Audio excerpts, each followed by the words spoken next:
আসসালামু আলাইকুম রহমতুল্লাহ।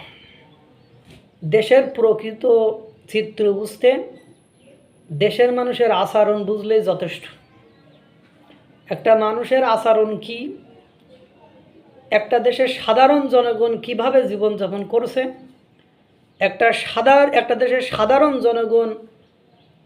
জনগণের ভেতরে আইন শৃঙ্খলা বাহিনীর ভয় কাজ করে না। একটা দেশের সাধারণ জনগণ তারা পেটের ক্ষুধাকে পূরণ করার জন্য প্রকাশ্যে ভিডিও হচ্ছে দেখেও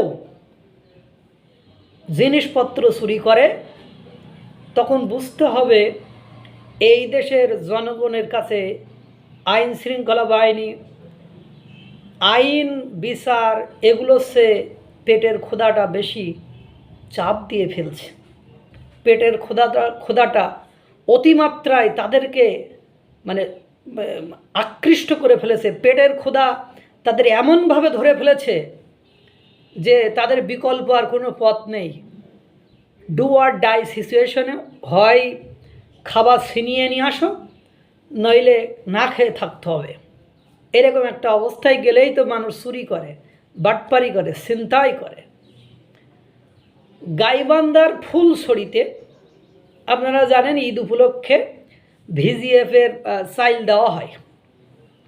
সেই ভিজিএফের চাল প্রকাশ্যে বিভিন্ন মোবাইলে ভিডিও হচ্ছে, প্রকাশ্যে বস্তা কাঁধে নিয়ে পাবলিক দৌড়াচ্ছে।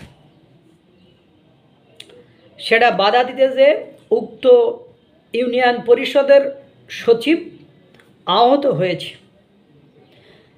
বাংলাদেশের মানুষের ক্ষুধা, বাংলাদেশের মানুষের অর্থনৈতিক সংকট কোন লেভেল বা কোন মাত্রায় যে পৌঁছালে এরকম দিনের আলোতে প্রকাশ্যে ভিজিএফের চাল ইউনিয়ন পরিষদের সামনে থেকে কাঁধে করে নিয়ে পালিয়ে যায় বা চুরি করে নিয়ে যায়।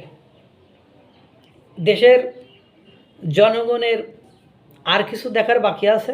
একজন দেখলাম কমেন্ট বক্সে লিখছে, এখন তো চাইল নিয়ে যাচ্ছে, আর কিছুদিন পরে দেখা যাবে যে রান্না করার পরে যে ফ্যান, আমরা আমাদের মা চাষিদের কাছে শুনেছি প্রচুর যা জমি ছিল তখন মাঠে ফসল উৎপাদন হতো না, তারা 3 বেলার ভেতরে 1 বেলা ফ্যান খাইতো। আমরা আমাদের বাল্যকালে দেখেছি আমাদের অঞ্চলে যারা দরিদ্র মানুষ ছিল তারা আমাদের বাড়িতে ফ্যানের যে পাত্র মালসা, ওই মালসা দিয়ে আসতো যে ফ্যানটা এখানে রাখবা যাতে করে আমার সন্তানরা সেই ফ্যান আবার খেতে পারে। এটা বেশি দিনের ঘটনা নয়, এটা 1999 থেকে 2007-08 সাল পর্যন্ত এই ঘটনা আমরা দেখেছি।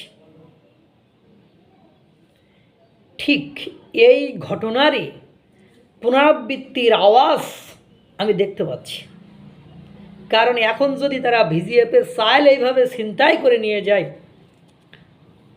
এখন যদি এইভাবে ছিনতাই লুটতরাজ হতে থাকে, যে পরিমাণ মানুষ কর্মসংস্থান হারাচ্ছে, তাহলে আরও যে আসন্ন দিনগুলো আছে সেই দিনগুলোতে কি হবে কিছু বুঝতে পারতেছেন, আন্দাজ করতে পারতেছেন?